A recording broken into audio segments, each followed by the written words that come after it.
அனைவருக்கும் வணக்கம். Agaram Jothidam Sivakasi Senthilpattar YouTube channel next gen astro media இணைந்து வழங்கும் தை மாத பலன்கள் இப்பொழுது பார்க்க இருக்கின்றோம். ஜனவரி மாதம் 15ஆம் தேதி முதல் பிப்ரவரி மாதம் 15ஆம் தேதி வரை இந்த தை மாதமானது நடைபெறுகிறது. இந்த தை மாதத்தில் என்னென்ன பலன்கள்லாம் எந்தெந்த ராசிகளுக்கு எப்படியெல்லாம் கிடைக்கப் போகிறது என்பதை இந்த காணொளியில் மிக விரிவாக காண இருக்கின்றோம். இப்பொழுது இந்த தை மாதத்தை பற்றிய ஒரு சிறு தொகுப்பு.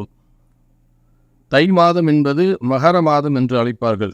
ஏனென்றால் ராசியிலே மேஷத்திலிருந்து ஆரம்பித்து இந்த மகரமானது 10வது ராசி.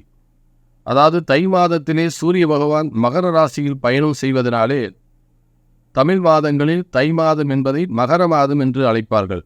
மகர சங்கராந்தி என்றும் அழைப்பார்கள். சனியின் வீடான மகர ராசியிலே புது கூட்டணியாக உருவாகி இருக்கிறது.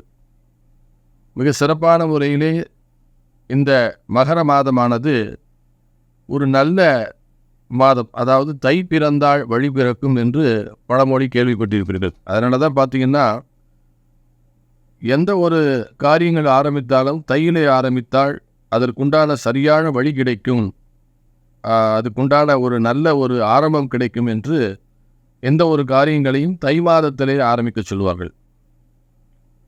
ஏனென்று பார்த்தால் தை மாதம் 1ஆம் தேதி முதல் ஆனி மாதம் கடைசி 31ஆம் தேதி வரை பார்த்தீங்கன்னா தேவர்கள் ஒளித்திருக்கக்கூடிய காலம். அதாவது உத்தராயண புண்ணிய காலம் என்று சொல்வார்கள்.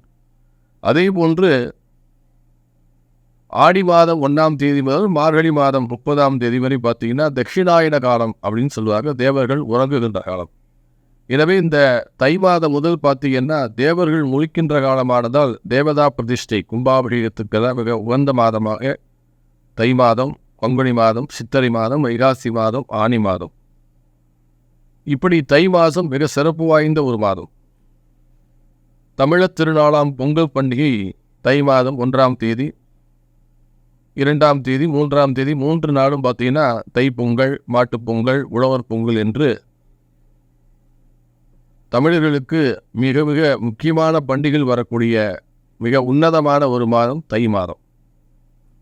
ஜனவரி 15ஆம் தேதி முதல் பிப்ரவரி மாதம் 15ஆம் தேதி வரை இந்த தை மாதம் நடக்கிறது. இந்த தை மாதத்திலே என்னென்ன முக்கியமான பண்டிகைகள் நிகழ்ச்சிகள் நடக்க இருக்கிறதை முதலாவதாக காண்போம். ஜனவரி மாதம் 15ஆம் தேதி தை மாதம் 1ஆம் தேதி திங்கட்கிழமை என்று தை திருநாள் பொங்கல் பண்டிகை.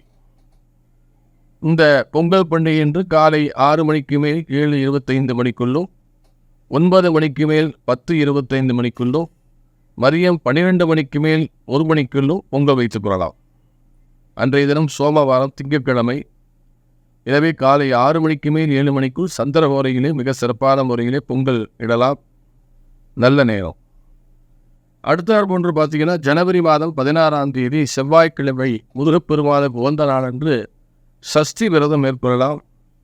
அதனை அடுத்தார் போன்று மிக முக்கியமான நிகழ்வுகளே ஜனவரி மாதம் 17ஆம் தேதி உழவர் திருநாள்.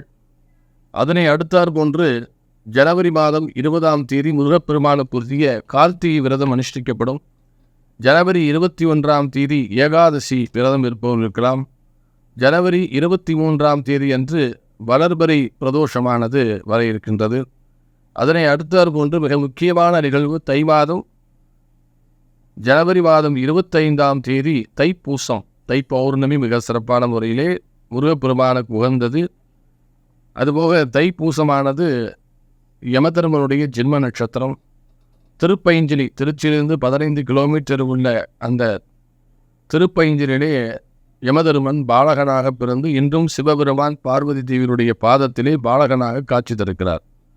தைப்பூசம் அன்று அங்கே மிக சிறப்பான வழிபாடுகள்லாம் நடக்கும். அங்கே சென்று வழிபட்டால் அன்றைய தினம் நமக்கெல்லாம் நீண்ட ஆயுள் கிடைக்கும். வேலை இல்லாதவர்களுக்கு வேலை உத்தியோகம் கிடைக்கும். மிக முக்கியமான ஒரு இடம் அந்த திருப்பைஞ்சிலி. தைப்பூசம் மிக முக்கியமான ஒன்று.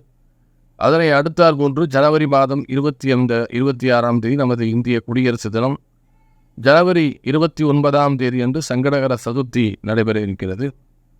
அதனை அடுத்தார் போன்று ஜனவரி 30ஆம் தேதி மாத சிவராத்திரி நடைபெறுகிறது. ஜனவரி 30ஆம் தேதி காந்திஜி நினைவு நாள் நடைபெற இருக்கிறது. அதனை அடுத்தால் போன்று பிப்ரவரி மாதம் 6ஆம் தேதி தேய்பிரை ஏகாதசியும், பிப்ரவரி 7ஆம் தேதி பிரதோஷ வழிபாடு நடைபெற உள்ளது. பிப்ரவரி மாதம் 8ஆம் தேதி மாத சிவராத்திரியும், பிப்ரவரி மாதம் 9ஆம் தேதி மிக முக்கியமாக முன்னோர்களுக்கு வந்த தை அமாவாசை. வருடத்திலே ஆடி அமாவாசை, புரட்டாசி அமாவாசை, தை அமாவாசை முன்னோர்களுக்கு மிக சிறந்தது. அதில் அந்த தை அமாவாசை வருகின்ற பிப்ரவரி மாதம் 9ஆம் தேதி நடைபெறுகிறது. இந்த மிக முக்கியமான தை மாதத்திலே இந்த நிகழ்வுகள் எல்லாம் நடைபெற உள்ளது. இப்பொழுது இந்த தை மாதத்திலே ஒவ்வொரு ராசிக்காரர்களுக்கும் என்ன மாதிரி பலன்கள் அமையப் போகிறது, அவர்களுடைய வாழ்க்கை தரம் எப்படி உயரப் போகிறது என்பதை பார்ப்போம். மகர ராசி. மகர ராசிக்காரர்கள் தான் இந்த மாதமே மகர மாதம் என்று அழைப்பார்கள். இந்த ஜனவரி மாதம் முழுதும், அதாவது தை மாதம் முழுவதுமே மகர சங்கராந்தி என்று சொல்லக்கூடிய தை மாத பிறகு உண்டான அந்த மகர ராசிக்காரர்களுக்கு இந்த தை மாதம் முழுவதும் நல்ல பலன்கள் கிடைக்க வாய்ப்பு இருக்கிறது. 7 சனியோட பாதிப்பு இந்த இடத்துல ஃப்ரீஸ் ஆயிரும். அவங்களுக்கு மகர ராசிக்காரர்களுக்கு பாத சனி நடந்து கொண்டிருக்கிறது. இந்த தை மாதத்திலே அவங்களுக்கு ஃப்ரீஸ் என்றால் சனி பகவான் எந்த ஒரு பிரச்சனையும் கொடுக்க மாட்டார். இந்த ஜனவரி மாதம் முழுவதும் நன்மையான பலன்களே மகர ராசிக்காரர்களுக்கு கிடைக்க இருக்கிறது. 7 சனியின் பாதிப்பு பெரிய அளவில் இருக்காது. உங்களுடைய ராசிக்கு 4ஆம் இடத்தில் குரு பகவான் அமர்ந்து இடமாற்றம், வீடு மாற்றம் தரப்போகிறார். தை மாதத்திலே சில மகர ராசிக்காரர்கள் வீடு விட்டு வீடு மாறக்கூடிய வாய்ப்புகள் உள்ளது. பல புதிய வாய்ப்புகளை உருவாக்கிக் கொள்ள முடியும். மனதில் புது உற்சாகம் ஏற்படும். உங்களுடைய குடும்பத்தில் சுப செலவுகள் வரும். சில மகர ராசிக்காரர்கள் வெளி மாநிலங்களுக்கு பயணம் செய்ய வேண்டி வரும். பயணங்கள் மூலமாக நல்ல ஆதாயம் கிடைக்க வாய்ப்பு இருக்கிறது. இதுவரை பயணங்கள் சென்று அலைச்சலில் ஏற்பட்டு வந்த நீங்கள் இந்த முறை செல்லும் பொழுது உங்களுக்கு கண்டிப்பான முறையிலே வராத கடன்கள், பிரச்சனைகள் மற்றும் உங்களுடைய பண வரவு எல்லாமே இந்த முறை செல்லும் பொழுது உங்களுக்கு கண்டிப்பான முறையில் ஆதாயம் கிடைக்கக்கூடிய வாய்ப்பு இருக்கிறது. மனதில் உள்ள குழப்பங்கள்லாம் நீங்கி தெளிவு உண்டாகும். உங்களுக்கு கிடைக்க வேண்டிய ஆதாயத்தை உறுதி செய்ய எதிர்பார்க்கலாம். குடும்ப பிரச்சனைகளுக்கு ஒரு முற்றுப்புள்ளி வைக்க முடியும். பொருளாதார சிக்கலில் மன சங்கடங்கள் யாவும் விலகும். உங்களுடைய உடல் ஆரோக்கியத்தில் நல்ல ஒரு முன்னேற்றம் காணும். பெற்றோர்கள் உடல்நலத்தில் மட்டும் கொஞ்சம் கவனமாக இருந்து கொள்ளவும். குடும்பத்தில் சந்தோஷம் தரக்கூடிய சம்பவங்கள் நடக்கும். கணவன் மனைவிக்குரிய சுமூகமான உறவு காணப்படும். வாழ்க்கை துணையின் மூலம் ஆதாயம் உங்களுக்கு ஏற்படும். பழைய கடன் பிரச்சனைகளை தீர புது வழி ஒன்று கிடைக்கும். பல புண்ணிய தலங்களுக்கு சென்று வரும் பாக்கியம் கிடைக்கும். உத்தியோக மாற்றம். மகர ராசிக்காரர்கள் சில பேருக்கு பதவி உயர்வுடன் உத்தியோக மாற்றம் கிடைக்க வாய்ப்பு இருக்கிறது. தொழில் வியாபாரம் சம்பந்தமான பிரயாணங்கள் அதிகமாக இருக்கும். ஜனவரி 27, 28, 29, 30 பார்த்தீங்கன்னா உங்களுக்கு சந்திராஷ்டமும் கவனமாக இருக்க வேண்டும்.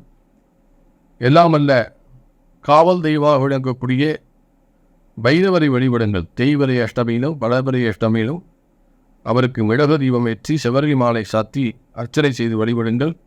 மகர ராசிக்காரர்களுக்கு இன்னும் மேன்மை தரக்கூடிய மாதமாக தான் இந்த தை மாதம் அமைய இருக்கிறது. எந்த ஒரு ஐயமும் இல்லை.